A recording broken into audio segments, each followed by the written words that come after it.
दोस्तों, पहले चरण की वोटिंग ने भाजपा की नींदें उड़ाकर रख दी हैं। बीजेपी इतनी परेशान हो गई है कि वोटिंग के बाद रात में ही अमित शाह ने हाई लेवल मीटिंग बुला ली। इस मीटिंग में बिहार बीजेपी के प्रदेश प्रभारी विनोद तावड़े को बुलाया गया, धर्मेंद्र प्रधान को बुलाया गया और जाहिर है सवाल यही हुआ होगा कि आखिर चुनाव में ये हुआ क्या है। जनता जो अब तक इतनी शांत थी, वो क्या इसलिए शांत थी क्योंकि उसने सोच रखा था कि असली शोर तो हम वोटिंग के दिन मचाएंगे और बीजेपी के नेताओं को बता देंगे कि आखिर वो हैं क्या। 3 बातों का जिक्र इस वीडियो में हम करेंगे, जिससे आपको मालूम हो जाएगा कि बीजेपी इतनी परेशान क्यों है। इसमें सबसे पहले बम्पर वोटिंग की बात कर लेते हैं। आजादी के बाद से लेकर अब तक बिहार में कभी इतनी बम्पर वोटिंग नहीं हुई है और वोटिंग की शुरुआत में ही किसी को अंदाजा नहीं था कि ऐसा होगा।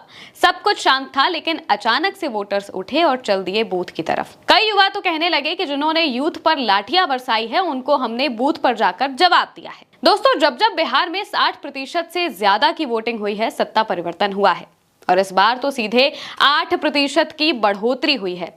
पिछली बार 57 के आसपास वोटिंग परसेंटेज था, लेकिन इस बार 65 के करीब पहुंच चुका है।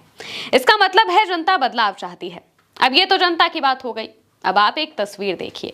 एक फेसबुक पोस्ट में लिखा है, जहां कमल और हेलीकॉप्टर है वहां तीर ही लालटेन है, लालटेन ही तीर है। इसे पोस्ट कर आरजेडी ने लिखा है, रुझान आने शुरू, अंदर के मतभेद का अंडर करंट अब सामने आने लगा है। जेडीयू वाले बीजेपी एलजेपी को वोट नहीं डाल रहे हैं, बीजेपी एलजेपी वाले जेडीयू को वोट नहीं डाल रहे हैं। अपने अपने षड्यंत्र, अपने अपने महत्वाकांक्षाएं और अपने अपने मुख्यमंत्री उम्मीदवार। अब थोड़ी देर के लिए आप ये भूल जाइए कि ये राजद का पोस्ट है। 2 मिनट का समय दीजिए, आपको पूरी बात समझ आ जाएगी।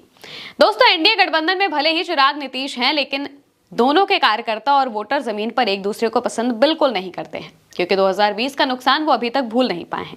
दूसरी तरफ आरजेडी और जेडीयू के वोटर हैं जो एक दूसरे से नफरत बिल्कुल नहीं करते हैं, ना वो नीतीश के लिए कभी अपमानजनक भाषा का इस्तेमाल करते हैं।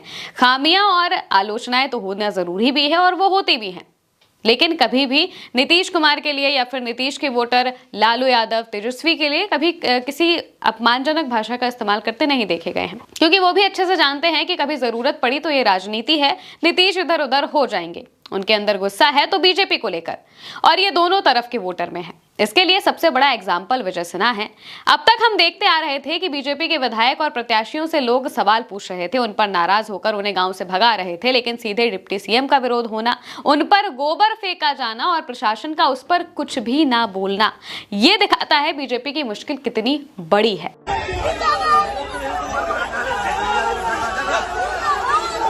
इसके बाद विजय सिन्हा अपनी ही सरकार और प्रशासन पर सवाल उठाने लगे। कहने लगे, इन लोगों पर बुलडोजर चलवा देंगे, प्रशासन निकम्मा है, ये सभी आरजेडी के गुंडे हैं।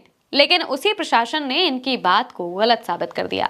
ये लेटर पढ़ लीजिए, जिसमें लिखा है कि गांव में सड़क नहीं थी, जिस वजह से जनता ने विरोध किया। इसमें कोई पार्टी विशेष के लोग शामिल नहीं थे। अब ये लोगों के विरोध करने का तरीका था, जिसे विजय सिन्हा गुंडागर्दी बताने लगे। बॉडीगार्ड पर गुस्सा आ गए क्योंकि उसने गोली नहीं चलाई थी। जब फायरिंग नहीं कर सकता है तो सब बॉडीगार्ड रहने का क्या उचित है? यानी गोबर का जवाब वो गोली से देना चाहते थे। अब ये विरोध दिखाता है कि जनता बीजेपी को पसंद नहीं करती है, क्योंकि उनके मन में भी ये भाव आ गया है कि वो नीतीश को सीएम नहीं बनाएगी, और अपना सीएम बनाएगी तो वो कोई ऐसा होगा जो मोदी और शाह की कठपुतली हो। उसकी प्राथमिकता बिहार की जनता, बिहार का विकास कतई नहीं होगा। तीसरी वजह, गठबंधन में जमीन पर तनातनी भी है। महागठबंधन की ऐसी तस्वीरें आपने नहीं देखी होंगी जहां आपस में पार्टियों के कार्यकर्ता भिड़े हो, लड़े हो, लेकिन ये स्थिति एनडीए में जरूर है।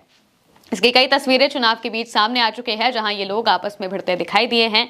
बिहार के वोटर को अपनी रीजनल पार्टियां ज्यादा पसंद है, वहां सिंबल पर वोट दिया जाता है। कई बार लोग नेता का नाम तक नहीं जानते हैं।